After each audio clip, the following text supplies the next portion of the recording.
Who am I? I am just a man standing here, on this boat with 53 or 60 other men, waiting to get to a beach where there is a chance that I might die. As I stand here, crossing the channel, all I can think about is how cold I am. I look at the men around me and notice that everybody is shivering and very cold. The water is very rough and our boat is battling its way to the beach. I am happy that there is a little angel sitting on my shoulder because the soldiers and I could see the boats going down and under next to us and being hit by large artillery or gunfire. And we just seemed to get through it all the way, but we were probably in 2 feet of water when we stopped and the ramp went down. When the ramp hit the water, the real chaos began. I jumped into the water and ran as fast as I could to the beach. I could hear the bullets whizzing by my ears. Once I got to the sand, I lay down next to the man who had been hit, and I began crawling along the ground, trying to make myself the smallest target possible. I got a few yards before I got up and started running again.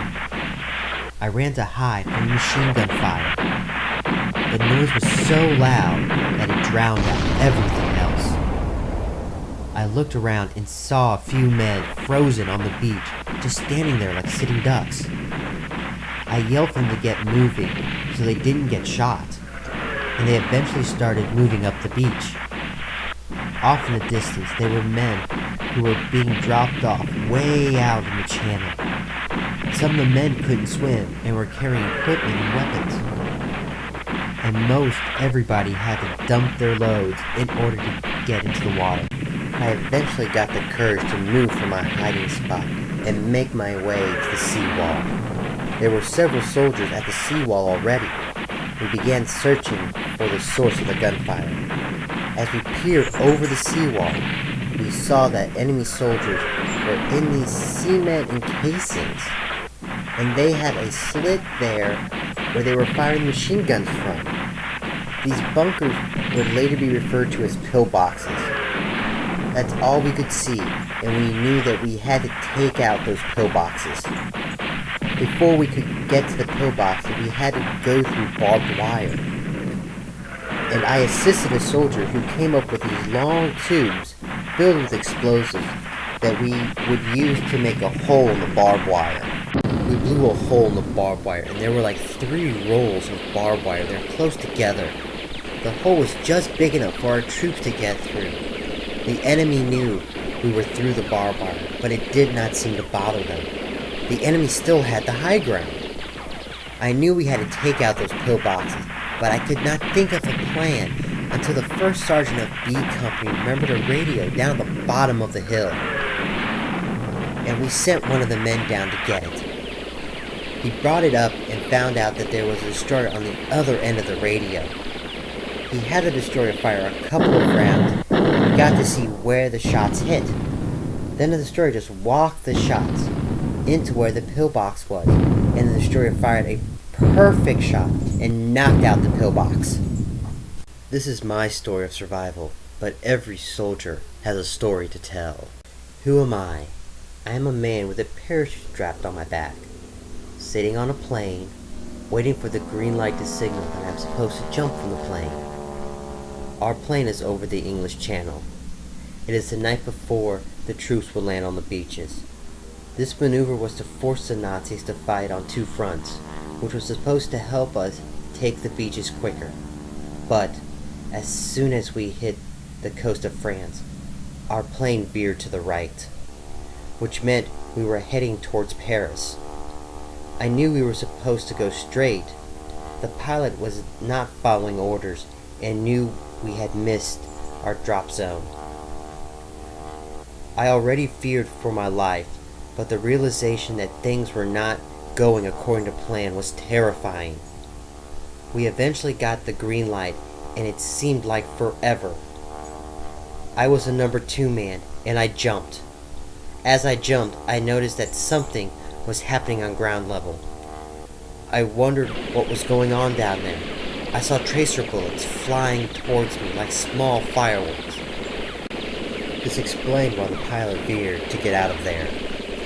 I landed in a tree, and I had to put my hands over my face to protect it from the branches. When I hit the ground, I froze and listened. I had to listen because I did not hear a thing. After I made sure that there was nothing going on, I pulled my chute out from the tree.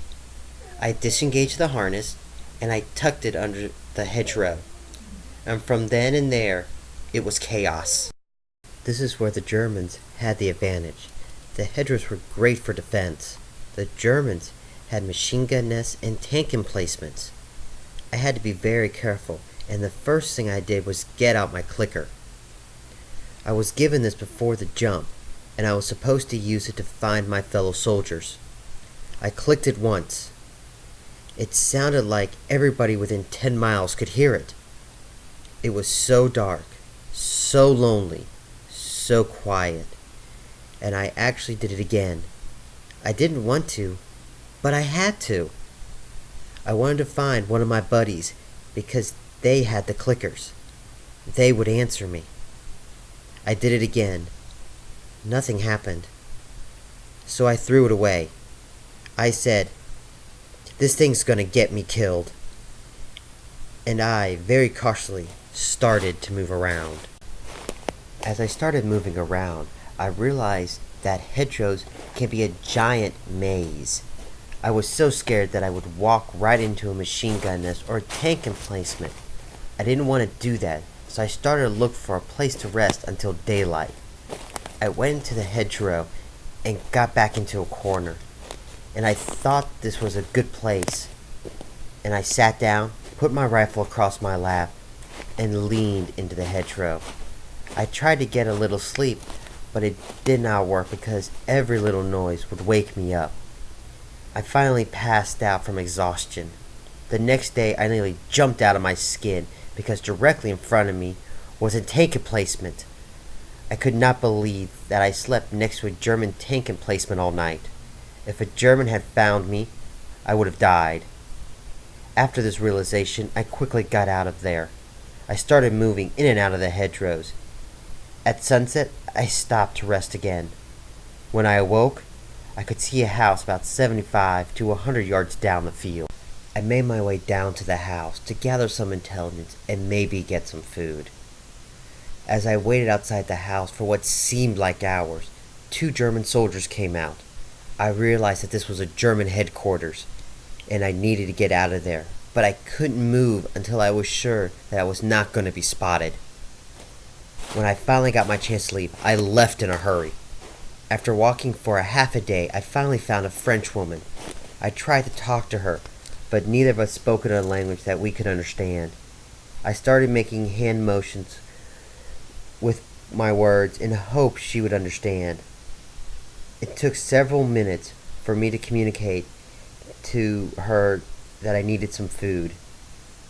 She eventually took me into her house and gave me some milk and a thick slice of bread. This bread was about 2 or 3 slices of ours, and it was the best meal I ever had. The nice woman told me to stay put. I stayed there overnight, and in the morning, an old lady and 2 men came. This lady spoke perfect English and said she would take me to my friends. I didn't know if I should trust her or not. We were told not to trust the French because we didn't know who worked for the Nazis. I assumed this woman was part of the French resistance because she seemed so willing to help me. I felt like I didn't have any choice other than to trust these people, so I decided to follow them. We walked through the French countryside for about 2 days before we were captured, and we were marched off to a POW camp. I spent the rest of the war in a POW camp until the Russians overran the camp in January 1945. Who am I? I am Edward Barkovich. I am John Slaughter. I am Ralph Martyr. I am Arch Lewis Jr. We fought on D-Day and during the Normandy invasion. This is our story. Every soldier has a personal account, and many are not known. find their personal accounts, and you will have the rest of the story.